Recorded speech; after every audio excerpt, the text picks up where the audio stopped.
Bonjour l'Afrique, bonjour le monde, bonjour le Congo. Il est grand pharaon. L'autorité mondiale de notre du soleil, vive la religion africaine Kutuka. Gloire et louange à nos beaux ancêtres. Mukimbangu. Mbote na bino bandeko na ngala linga bino mingi. L'autre robeta masolo et Kalibongo, les signes et les événements. Masolo na biso ya lelo c'est les signes et les événements. Je vais expliquer les signes. Oyo et bien to be ngamo ba pentacle. Je vais signer ba signe wana ya chaque religion. Na pentacle na ngo. Premier signe premier signe auto banda vous expliquer. Les ali bongo étoile pour ma benga lelo étoile de David. Pour quelle raison ma benga étoile de David? Aussi longtemps que l'étoile de David était les étoiles pharaoniques, étoiles des Égyptiens, étoiles des Noirs. Pourquoi avec l'étoile de David? Parce que n'a pas signe puissance. Il y a une puissance à chaque religion. Il y a un signe qui est relié, qui est déterminé l'existence de au-delà. Et par la puissance noire, on va utiliser l'étoile hexagramme. Hexagramme est mariage, mariage de l'homme et son créateur. Le rôle de Nzambe, le très haut tout puissant, à la pyramide verticale. Où est constitué à trois pouvoirs. Au de Bengango, les Mpungu, les Kalunga, les Mbumba. On a français Balobi, omniscient, omnipotent, omniprésent. Homme ou paix, a constitué à trois pouvoirs Katinaï. Trois pouvoirs wana, on a constitué à homme, et ça dit bon Mwanda, Bébé, Nantovi. Mwanda, Bébé, Tovi. Je veux bien en français. Âme, esprit et corps. C'est-à-dire trois puissances à homme et trois puissances en Dieu. Ce qu'on a Dieu, c'est pyramide, parce que pyramide est forme. Il y a trois côtés qui sont égaux. Le roi de la pyramide est allé point aux actes qui a la puissance, il y a n'engemoko. Moutou pas la dossier de la puissance, il y a n'engemoko n'entamé. Parce que l'homme est la partie extérieure de Dieu. Donc Nzambe mon en raté, Nzambe avec au monde à travers l'homme. Donc Nzambe Aza macro, Dieu est macrocosme. Donc il est grand, le maître de l'univers.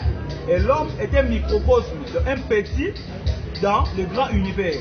Donc Nzambe auto kanisra Nzambe avant de se faire moko boy, na ba ange Nzambe ni mwana la raté. Nzambe Aza monde, Aza existence. Quand on parle de Dieu, Dieu c'est l'existence tout court. L'existence wana mais ça va gérer de l'union sur la carte. L'existence wana mais ça va faire que l'union soit fonctionner. L'existence wana mais ça va que l'union et soit. Quand on regarde au Sambela, pensez na biso otokanisaka. Nzambe kumanga Nzambe sala ngaboi.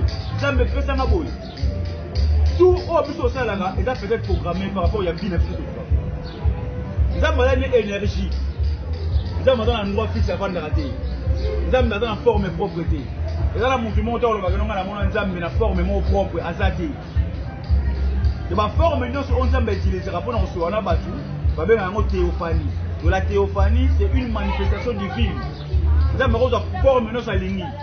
Il y a un moment dans la science mususu, ba sera éléphant, ba va adorer le roi Nzambe.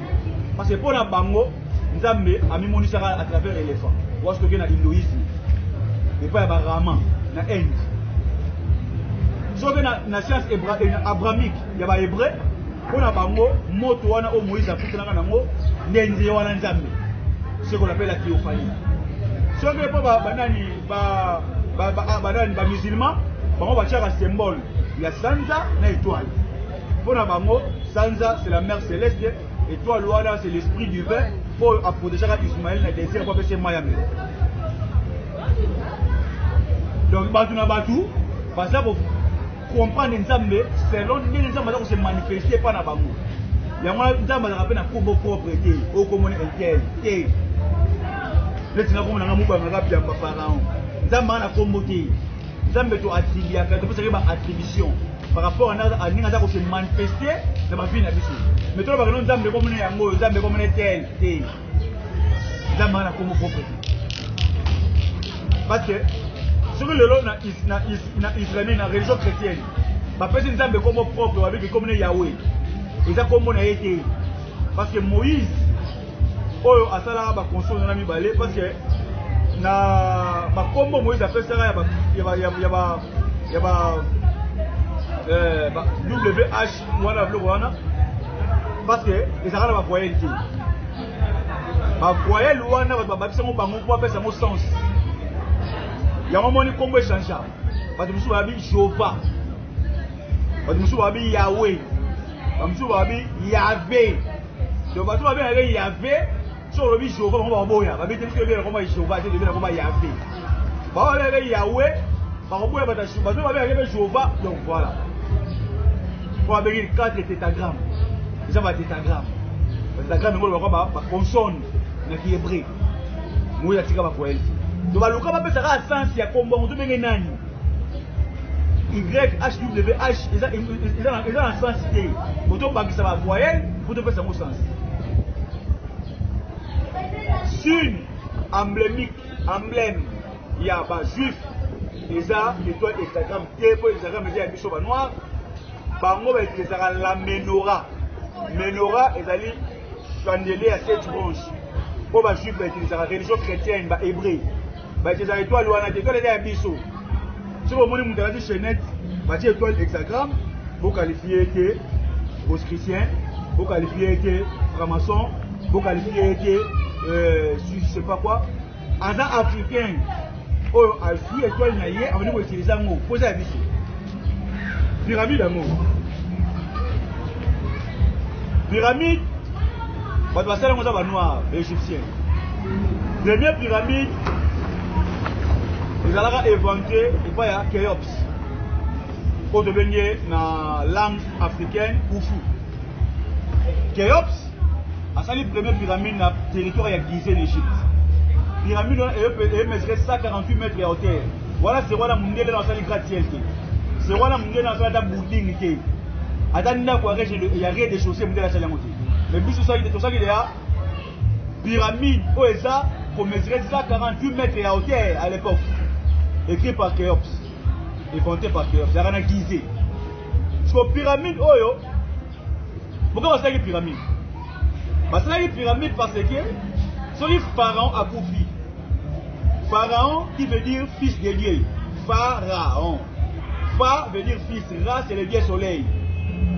Fils de Ron, ça signifie seulement il a relative. Ils ont compris ça. Ra n'a pas. Donc on va deux. Pharaon. Fils de soleil. Fils de Dieu Ra. Fils de la lumière. Ce qui signifie pharaon. Donc titre pharaonique veut dire maître de double de mer. Mais comme on a pharaon signifie fils de Dieu soleil, Ra. La puissance majestueuse de Ra. Pour vous sauver en Afrique, Nembumba Loa. Nembumba Loa. Le dieu de la race, le dieu des hommes, le dieu de la lumière, soleil. Ou avec en Égypte, Ra. Ou Ré. C'est quoi? Quand on va pharaon, on va salir pyramide. Pourquoi? Parce que on va croire au-delà. Les Égyptiens croyaient à la métapsychose. Les Égyptiens croyaient à la psychostasie. Psychostasie. Donc ici, on va voir la psychostasie. La métapsychose et la psychostasie. Psychostasie, c'est quoi? Psychostasie, c'est le jugement de l'âme. Si on a couvert dans le séjour des morts, on va juger à que dans le royaume des morts, tout ça là. Les Égyptiens savaient cela avant les chrétiens. Nous, on va y avoir la psychostasie. Psychostasie, c'est le jugement de l'âme. Barotia, jugement de l'âme. Si on a couvert dans Massoum et Bélé, on a âme, on a balance.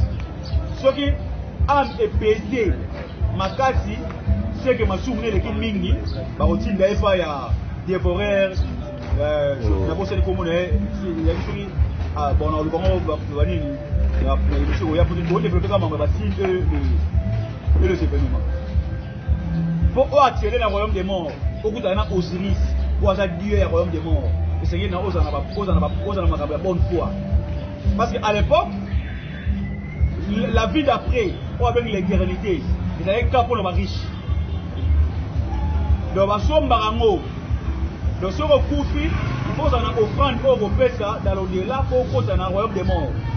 Donc, pour nous dans le royaume des morts, et c'est là qu'il y a bien fait, il y a un acte de bienfaisance, il y a un acte de bienfaitrice, c'est là qu'il faut monter, il y a un riche qui va venir accéder pour lui. Pourtant, au risque de changer de méthode, au risque de l'éviter. On a au côté dans le royaume des morts, on a vivre la vie d'après, et c'est un moutou, à ça, on a malonga. Acte dans la awa et va compter tikuna na monde ya au-delà.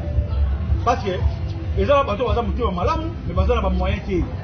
Baza na bien ba acte malonga, ba moyen zaté parce que ba moyen comme capitaliser par ba tumo bobo.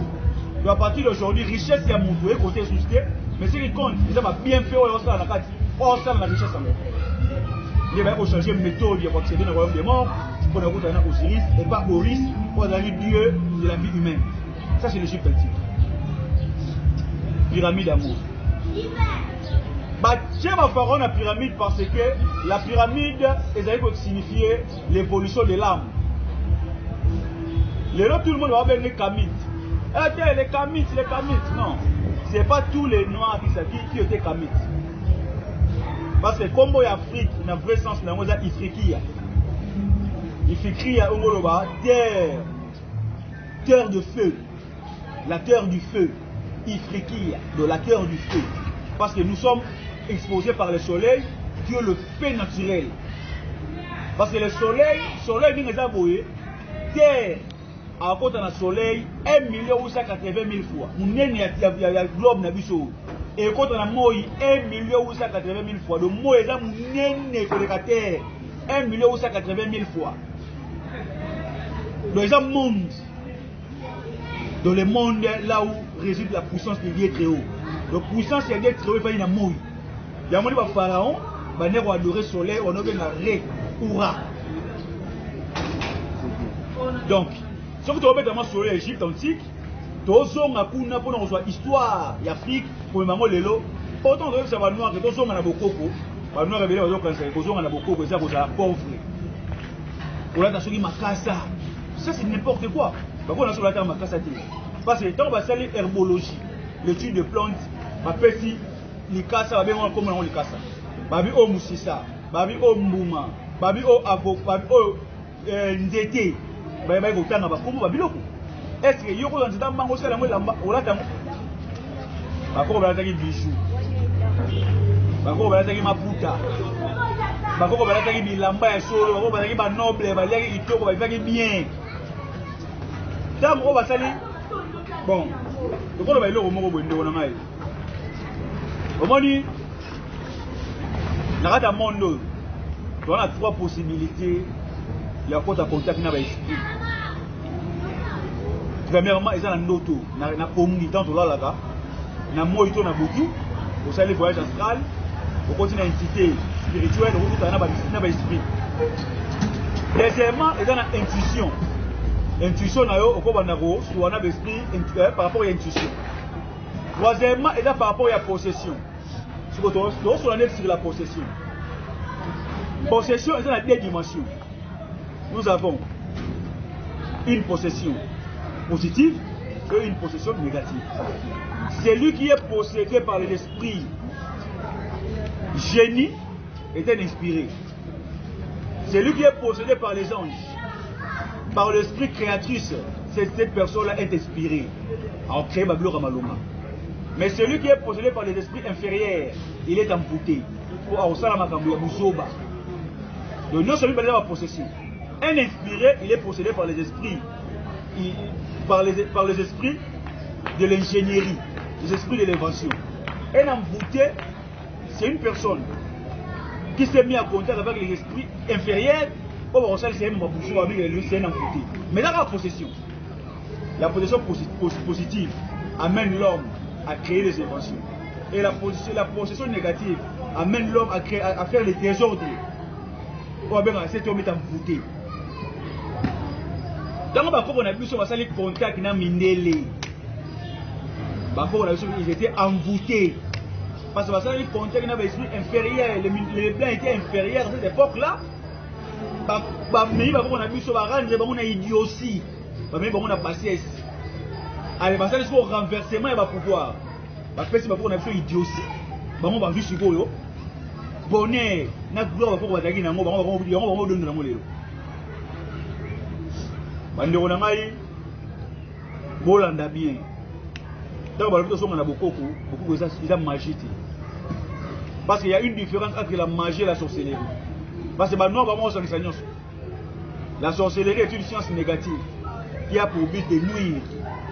Elle est strictement interdite dans la religion africaine. Mais la magie, ce n'est pas la sorcellerie. La magie n'est pas classée du côté négatif. La magie, elle est positive. Parce que la magie est l'ensemble des dogmes et pratiques qui a pour but de réaliser les choses merveilleuses et étonnantes.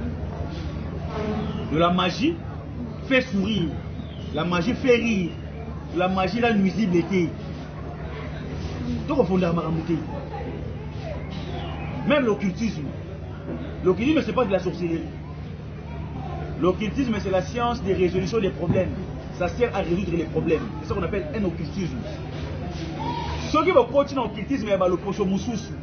Ne vont pas comme sorcellerie parce qu'ils vont moins aligner la vraie ligne la bino.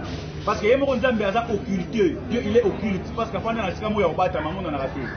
Bateau va contre un contact donc automatiquement ils sont des occultistes parce qu'ils sont occultés. Ils vivent les noirs. Torche. Zamba le là, mon torche. Bon, ça l'expérience. La moulili, soit torche, torche, yo ba dama na sima moulili, la so ba ba mona. Ba mona te, ba mona la lampe moulini ya papa, yo ba mona. Donc, la simi torche, la simi lumière, c'est lui qui dirige. La simi lumière, il est dans la puissance. Zambe soit dans la sima la lumière. Parce que la lumière est intercelle, il y a hier aux hommes éclairés monde. Il y a un seul niveau comprendre les Nzambe bien, il y a un faire sa initiation. Mais mon Nzambe est superficialité. Déjà initiation. Il ne faut pas initier, il faut comprendre l'amour. C'est spirituel. Tout ce qui est spirituel est initiation. Il ne faut pas initier, il faut comprendre. Si vous avez initié qui est dans le blanc. Vous avez mettre dans l'amour. Vous ne jamais pour les mettre. Pour mettre dans le peu sur le bureau, il faut niveau. Yo moko ma maître ndenge na yo parce que mundele wana asali penser oye mo za maître nango. Yeah? Donc vous êtes tous embrouillés par la pensée du maître à penser. Donc ba beta bino ko ba dame ba chebe na dame pe na ba beta so bino ko ba pion o ba ba saka nango. Ya on te sino ba ndeko na ngai.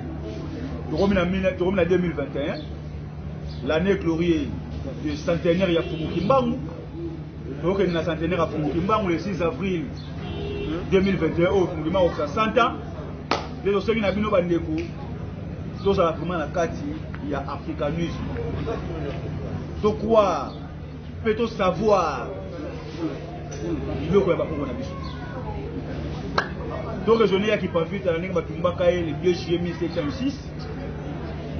Donc, je n'ai à Pitakanga, le 24 octobre 1665. Donc je l'ai Lumumba assassiné le 17 janvier 1961. Donc je n'ai le 4 janvier 1959 pour Afrique et son indépendance, Congo et son indépendance. Grâce à Bango, l'autre on a noir, on a président à Moutoumounou. Grâce à Bango, l'autre on a député à Moutoumounou, on a bilan européen à Moutoumounou Lelo. Bon, quand il s'agit que non, croyance aux Aranangouana, il y a Jésus, soit il y a musulman, soit il y a religion ou pratique, il y a une religion africaine qui a des salauds en avion aux Anangolelo. Non. Ce que nous avons vu aux Anangolelo, il y a grâce à le 4 janvier 1959. bundaka base révoltaka poza na vie ozana molelo reconnaissance eza bien ata mutu apesi yo mai ya pamba o donc ozangi na posa nango pena makasi opuseli pembeni ya mutu wana oza na posa mai mutu wana apesi yo mai omela singo ozala reconnaissant na mutu wana la reconnaissance eza acte moko très noble o même nzambe aka nango besoin nzambe asengaka biso eloko balonga te to reconnaître kaka ye nde nzambe ye mutu asala mokili oyo ye mutu asalaka biso tozala bomona reconnaissance ezali fo baapprendre yango bato eza acte moko ya noblesse po eza na puissance ebe ya makasi reconnaissance so l'irreconnaissance est condamnable parce que bato beye baza bairreconnaissant baboselaka babienfait mbangu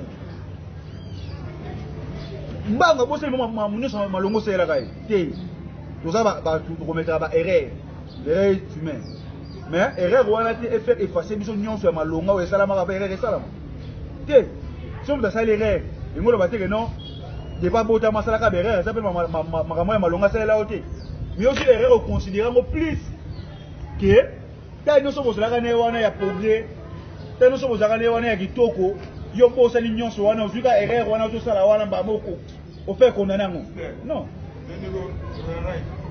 ozomona non po tozalaka bareconnaissant moto apesi yo mai ya komela na ntango ozalaki na posa ya mai wana aza moto po pese merci po ozalaki na posa nango ye asungi yo quand même faut to reconnaître ye nde wana toyebisa bino bandeko no toba toloba bele te toba topetaka babiloko oyo tonga toexplike bino kaka otoexplike pesi mboti na MC Makaveli Masamba papa ozali derrière la caméra mboti na papa Mosese Magogo noble ancêtre depuis France mboti na Nefertiti Koinor archange vivante mboti na yo plus 243 89 82 64 085 numéro na biso yango wana waza na besoin obenga biso obengi biso mpona masolo mosusu compte Instagram Pharaon Kapema Mubanga, Facebook Koko Kapema Mubanga, page YouTube Pharaon Kapema Mubanga. Les la mingi, tout le monde a la prochaine. Voilà bien.